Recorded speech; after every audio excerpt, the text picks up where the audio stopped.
You brought a medical malpractice case against a doctor whom you once trusted, and now the doctor refused to accept responsibility for anything that happened to you. Your case went through the litigation process, and now it went all the way to trial. And now the jury is reaching their verdict. They read out their verdict in a loud, clear voice. And you know what the verdict is? Your Honor, at this time, we find in favor of the patient, the plaintiff, in the amount of X number of millions of dollars. And you hear this, and for the very first time, after years of hard-fought litigation, you are thrilled, you are ecstatic. But then something happens you never, ever expected. The defense lawyer jumps up out of his seat as if an ejection button was pressed and immediately asks the judge to throw your case out. Can you imagine that? You want to know what this is all about?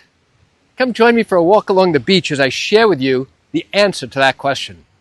Hi, I'm Gerry Oginski, a New York medical malpractice and personal injury attorney. This was long, hard-fought litigation. Your doctor refused to accept any responsibility. He refused to accept that he did anything wrong. He refused to accept and acknowledge that anything he did caused you harm and injury. And he also refused to accept the extent of your damages, of your injuries. He claimed that they weren't as bad as you made them out to be. So now you had no choice but to go forward with your lawsuit. You had no choice but to continue the litigation because your doctor denied everything that you claimed. And your attorney had been told by the defense lawyer that there was no chance that they were ever going to offer a single dime to settle your case. So now you got in your mind that this case would never be settled. Okay, so now you resolved the fact that you're going to have to go through the entire litigation process, and typically these medical malpractice cases in New York take anywhere from 2 to 3 years from the time that the case is started until the time that they are finished, whether by settlement or by jury verdict. So now your case is not moving fast at all. There are delays one after the next, but now your case finally comes up for trial, and now you are at trial, and your attorney does a remarkable job. Day after day you are in court. You are on an emotional roller coaster day after day, listening to one witness after the next, listening to your attorney question your witnesses, and now you feel great. And then the defense lawyer getting up to cross-examine your witnesses, and now you feel horrible. You feel like your case is going down, and you feel terrible. And there are other days when your attorney gets up to question or to cross-examine the defense's witnesses, and you are elated. You feel great. You believe that your attorney really gave it to those witnesses.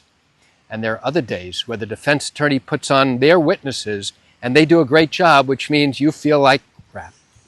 All right, that's the emotional roller coaster of trial. And that's going to happen in any type of civil case involving a medical malpractice case, an accident case, or even a wrongful death case. That's the nature of trial testimony. So now, you have now been on trial for 3 long weeks. Finally, you are reaching the last day of trial. The attorneys give their closing arguments. The judge then gives the jury the law and specific instructions on what questions they are required to answer in order to reach a verdict. Now, they are told to go deliberate, and the jury now has your case. And everybody in the courtroom is pacing. Your attorney is pacing, you are pacing, you're waiting in the hallway. Everybody's anxious for a verdict. And the other side as well. Now, you're waiting hours and hours. And toward the end of the day, the jury comes back with a note. Your attorney notifies you to hurry back into the courtroom. And now all the attorneys are back in the courtroom. The parties are back in the courtroom, anxiously awaiting to hear what this note says. And the judge calls in the court stenographer. And now, what happens? The judge asks for the note. And he opens it up and he reads it, and you know what it says? We, the jury, have reached a verdict. And now everybody's quiet. You can hear a pin drop in the entire courtroom. On this note is not the verdict. It's simply a note stating that the jury has reached a verdict. Okay, so now the judge tells the court officer to bring in the jury. And now after a few minutes, the court officer brings the jury in. And now the foreperson stands up and the judge reads the very first question. Was the defendant doctor negligent? And the foreperson says, yes. And there's a gasp in the courtroom. Everyone's looking around, trying to understand what that just meant. You know what it meant? It meant that this injured patient, this injured plaintiff, was now on their way to getting a favorable verdict. Doesn't mean they're there yet. They're on their way. The judge then goes ahead and reads the second question. Was the doctor's negligence a proximate cause of this patient's injuries? And now the foreperson says, yes. Wow. So now what has happened? Now you and your attorney have established that your doctor was careless, and have also established that his carelessness was a cause of your injuries. And now everybody's waiting with bated breath about the next question.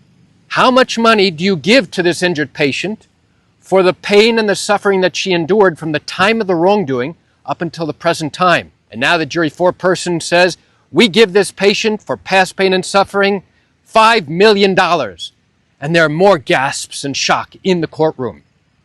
And now the judge continues, because there are multiple areas of damages that need to be addressed. And for future pain and suffering, from today into the foreseeable future, over the next 25 years, for this patient's life expectancy. What is your answer? We, the jury, find in favor of the patient and determine that she is entitled to receive $5 million for future pain and suffering. There's more shocks. There's more gasps. You turn over and look at the doctor, and he is in shock. His attorney is in shock. Your lawyer is in shock. And your mouth simply hangs open.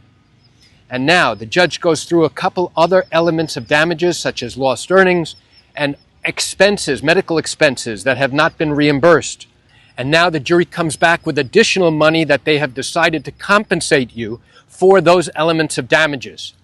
And if you total it up very quickly in your head before anything else happens, now it turns out that the jury has given you compensation in excess of $12 million. You are astounded. It is more than double what your attorney asked for during closing arguments.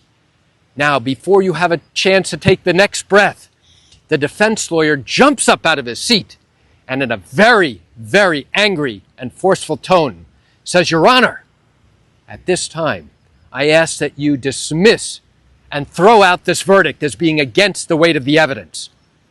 And you turn around and say, what the heck is he talking about? The jury just answered all these questions in our favor. What do you mean, throw out the verdict? I thought that the jury is supposed to come back with a verdict and that's the end of the case.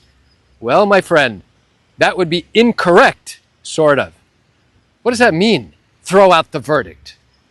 Immediately after the verdict has been rendered, actually before the defense lawyer has a chance to make this motion to the court, this request to the court, the judge will likely ask the jury whether each of their questions was voted on unanimously. Did all 6 of you agree to each of these questions? If the answer is no, the judge will then ask which of those jurors actually agreed to each question.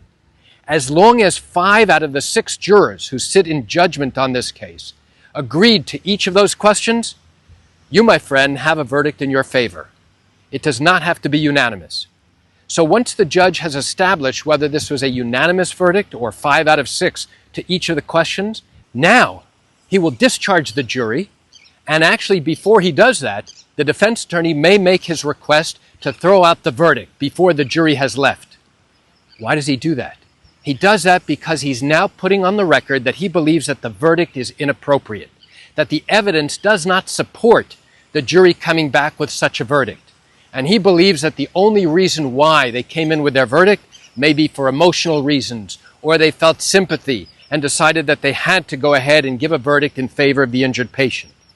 The judge will have to do one of 2 things. The judge will have to either decide the answer to that question right then and there, immediately after this request has been made, right after the jury verdict, or what the judge could do, and in some instances will do, is allow the attorneys to go ahead and get the entire trial transcript and then give the attorneys a few weeks to go ahead and formally make a written motion to the court and to support their position with various parts of the trial transcript to explain why this defense lawyer believes this verdict should be thrown out. after the defense lawyer has made his written request, and your attorney will have to go ahead and support the fact that all of these things that the jury concluded were actually true and supported by the facts in your case. In that instance now, once all the papers have been submitted to the judge will then have a period of time in which to review those written papers and then reach a decision about whether or not to agree or to disagree with the defense's request to throw out your verdict. So just because you received a verdict in your favor, a substantial verdict, does not automatically mean that you are going to keep that amount of money that the jury felt you were entitled to receive. In fact, far from it. Once that round of decisions have occurred, once the judge has come back with a decision, and there could be many variations of it, the judge could disagree with the defense lawyer and keep the verdict as is. The judge could agree with the defense lawyer and, in extreme cases, throw your case out. And now you walk out of court without anything. The judge could reduce the verdict, claiming it was excessive, or the judge in some extreme cases could actually increase the amount that the jury gave you, claiming that it was insufficient based upon the extent of your injuries. In many cases, the judge is likely going to leave the verdict as it is and now tell the attorneys, listen, if you have a problem with this verdict, take it up on appeal, which means the attorney who lost the case, in this scenario, the defense attorney, will then have to determine whether or not strategically they have a legal basis to go forward and appeal this case. So why do I share this quick information with you? I share it with you to open your eyes and help you understand how these types of cases work in the state of New York. Just because you get that remarkable verdict, don't think for a second that the defense attorney is going to roll over and accept that verdict. He's going to do everything possible to get your case thrown out, to get it reduced, to take it up on appeal, and to have the same exact thing occur, meaning to try and get it dismissed, to try and get it reduced, or even there may be an opportunity for him to try and retry the case with a new, different jury. You know, I realize you're watching this video because you likely have questions or concerns about your own matter. Well, if your matter happened in New York, but you have not yet started a lawsuit and are thinking of doing so, and still have questions that need to be answered, what I invite you to do is pick up the phone and call me. You know, I answer questions like yours every single day, and I'd love to chat with you. You can reach me at 516-487-8207 or by email at Gerry, Gerry, at Oginski-law.com. That's it for today's video. I'm Gerry Oginski. Have a fantastic day.